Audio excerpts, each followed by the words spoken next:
প্রিয় শিক্ষার্থী, right form নিয়ে অনেকে অনেক কনফিউজ আছেন। তবে যারা রাইট ফর্ম নিয়ে অনেক কনফিউজ আছেন তাদের জন্য একদম সহজ 8টা টিপস যদি ফলো করেন, রাইট ফর্ম ভার্ব টোটালি একবারে ফানি বাত। তো চলুন আমরা দেরি না করে চলে যাই আমাদের রাইট ফর্ম ভার্বের সেই ম্যাজিক রুলসগুলি দেখে আসি। প্রথমেই দেখা আছে 1 নাম্বার রুলসে লেখা আছে টো প্লাস বিয়ন। টো প্লাস বিয়ন অর্থাৎ টো প্রিপোজিশনের পরে যদি কোনো ভার্বের অপশন খালি থাকে সেটা হবে মূল ভার্ব।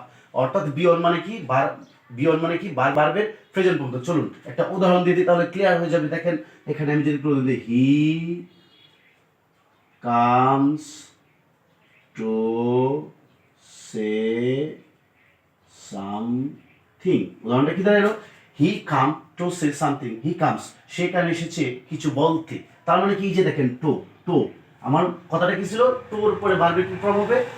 মূল ভার্ব অর্থাৎ প্রেজেন্ট ফর্ম। অর্থাৎ টোর পরে কি হইছে? বি ওয়ান মানে কি সে মানে কি সে স সিন, তার মানে সে হলো মূল ভার্ব। ক্লিয়ার? আশা করি সবার এই রুলসটা ক্লিয়ার। চলুন এবার আমরা যদি 2 নাম্বার রুলসটা ফলো করি, দেওয়া আছে মোডাল অক্সিলারি ভার্ব। কি verb? Modal auxiliary verb. Modal auxiliary verb আমরা কে না চিনি? সবাই চিনি। মোডাল অক্সিলারি ভার্ব গুলি হলো কি? Can, could, shall, should, may, might, ought to, used to, এই জাতীয় যে ভার্বগুলি আছে এগুলো কি বলা হয়? Modal auxiliary verb. তো মোডাল অক্সিলারি ভার্বের পরে কি হবে? সবসময় ভার্বের বিয়ন হবে। কি হবে? সবসময় ভার্বের বিয়ন হবে। যদি আমরা একটা উদাহরণ দিই, দেখেন এখানে দেওয়া আছে হি ক্যান। এখানে কি দেওয়া আছে? He can dash help him. এখানে খালি করে কি দেওয়া আছে? হেল্প। তার মানে কি হবে?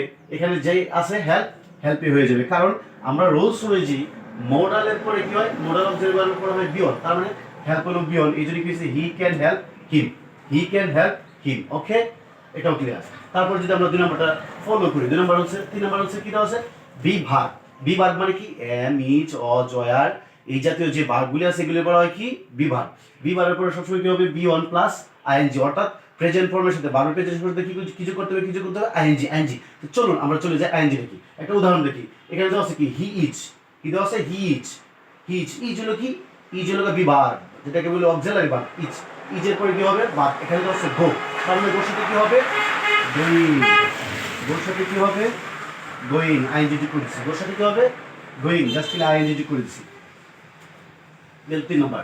চলো এবার 4 নম্বর। এখানে দেওয়া আছে কি? কথাটা বলা আছে বি ভার্ব প্লাস বি3। বি3 মানে কি?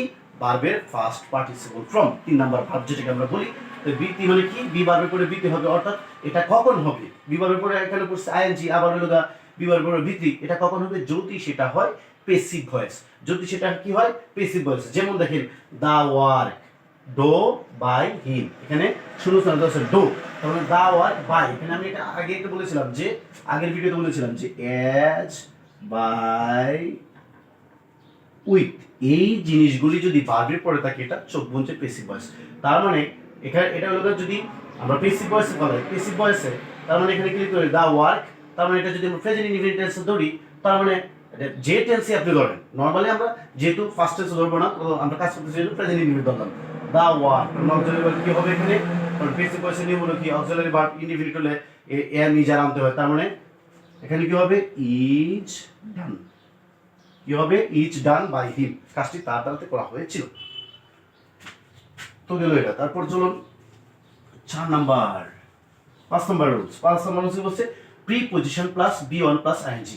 যে কোনো প্রিপজিশনের পরে ভার্বের কি হয়? মূল ভার্বের সাথে আইএনজি যোগ করতে হয়। সেই কথাটা এখানে বলা হয়েছে। একটা উদাহরণ দেখেন, হি গো টু স্কুল। সে স্কুলে যায় ফর মিট। তার মানে এখানে কি হবে? আমাদের কথা হলো কি? ভার্বের সাথে কি হবে? ফর হলো প্রিপজিশন, ফর প্রিপজিশন। তার মানে ফরের পরে কি হবে?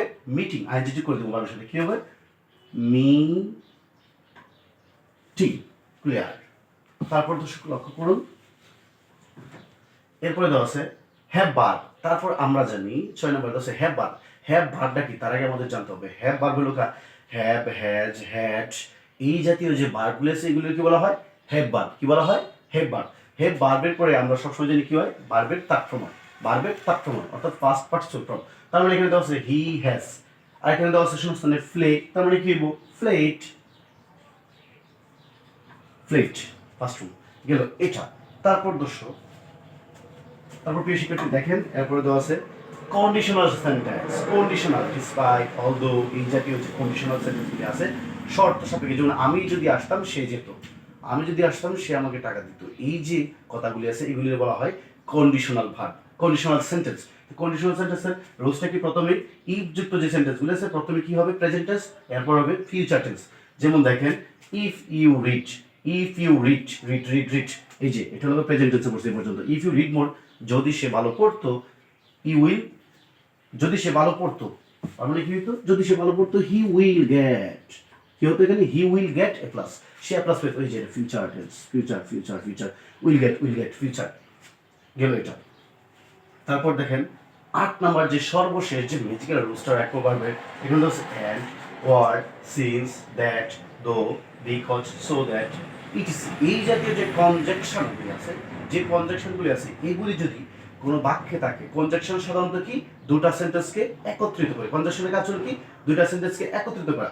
এই জাতীয় সেন্টেন্সগুলি যদি কোনো বাক্যে থাকে, কনজাংশন থাকে, যে বাক্যের উভয় পাশে একই ধরনের টেন্স হবে। এখানে যদি প্রেজেন্ট টেন্স থাকে ওই পারে কি হবে, প্রেজেন্ট টেন্স হবে। এবারে যদি ফার্স্ট টেন্স থাকে ওই পারে কি ফার্স্ট টেন্স হবে। যেমন হি হি কাম, সে আসে, অ্যান্ড হি গো, সে যায়, সে আসে এবং সে যায়, সে আসে এবং সে যায়। অ্যান্ড কনজাংশন, এই যে কনজাংশন কনজাংশন, হি কাম এটা হলো প্রেজেন্ট টেন্স, হি গো সে যায় এটাও প্রেজেন্ট টেন্স, তার মানে সঠিক। তো দর্শক যদি ভিডিওটি ভালো লাগে অবশ্যই লাইক, কমেন্ট এবং শেয়ার করবেন এবং আমার চ্যানেলটাকে সাবস্ক্রাইব করবেন।